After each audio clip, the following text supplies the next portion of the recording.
Skymography is a video editing and motion design genius.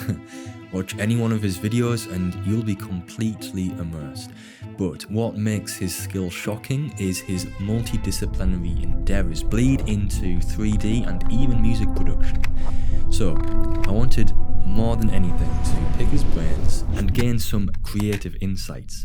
And that's exactly what I did. So take a listen for yourself and pay careful attention to what he mentions about the function of rhythm in his work. Hi Sky, thank you so much again for your time here. What got you interested in all this? 3D motion design, animation, video editing and sound. How did you begin? Hey Ben, so the first thing, what got me interested in all of this, how did I begin? It's, I guess, maybe not a straightforward answer, just because it's hard for me to even pinpoint when it exactly started.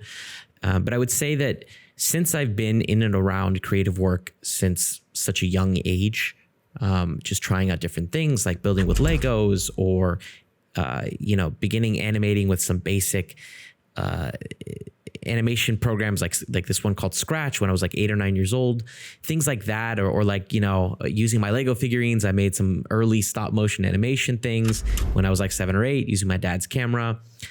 Just like being open to that exploration from such a young age, it kind of ended up becoming second nature for me, to just like always be interested in creativity.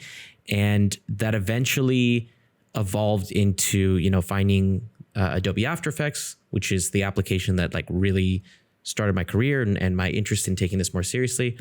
But yeah, I would say like my real beginnings of animation and using After Effects and that kind of thing was when I started doing old gaming montages back in the day for a game called Uncharted 3. There was like a relatively small multiplayer game there.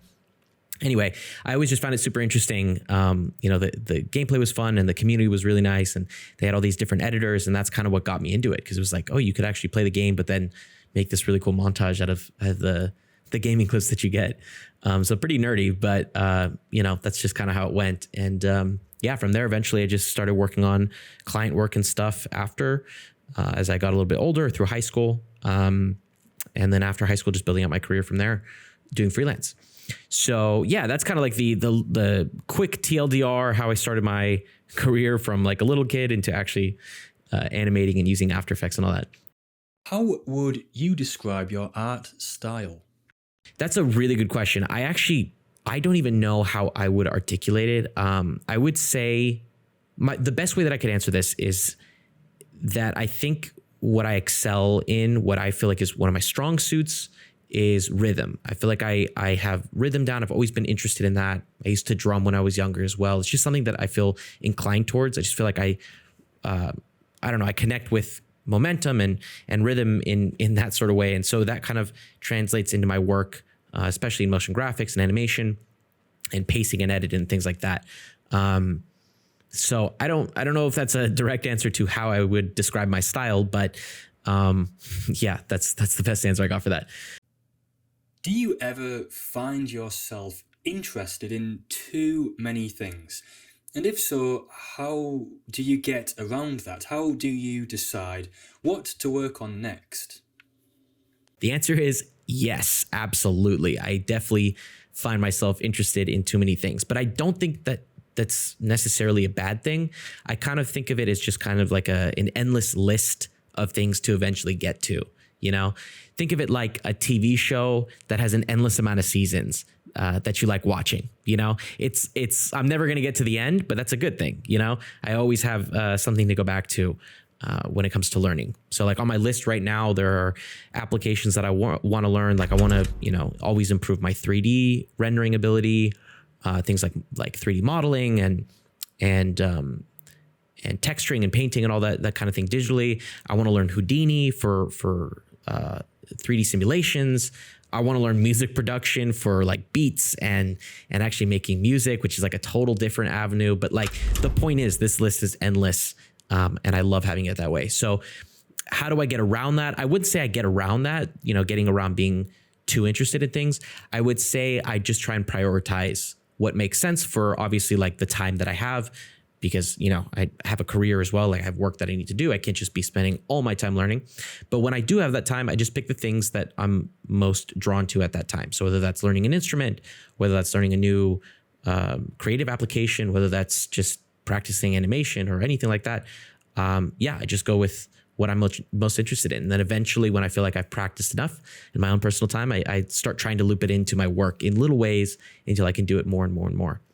Do you have a philosophy or set of guiding principles that helps you navigate and use social media? I actually don't think about it too much like that. I don't really have like a set list of rules, like I need to be doing this or posting X amount of times. I think maybe if I was trying to grow a bit more, I would probably put a little bit more effort towards that or have some more rigid rules. But honestly, I think that just goes counter to how I am and how I operate with things. I think that the more I end up spending on social media or the more I end up caring or trying to make things improve in a way that doesn't feel right to me, the quicker I burn out. And so what I end up doing with my approach to social media, whether that's Instagram or Twitter or posting on YouTube or anything else like that, is whether or not I enjoy it and whether or not I feel like it feeds my creative learning. Like if I feel like it's a creative outlet. So I have some posts on Instagram that are just for fun. I have some that are just like exploring a new style. There's an edit on my Instagram that I really, really like that I shot and edited last year to a Dominic Fike song that I just wanted to like experiment with shooting and editing that style. And so I chose Instagram as kind of the medium to post on, and it just ended up being like a new post. And so that's a roundabout way of saying my approach for social media is like, I guess just whatever feels like me at that time. What number one bit of advice would you tell your younger self?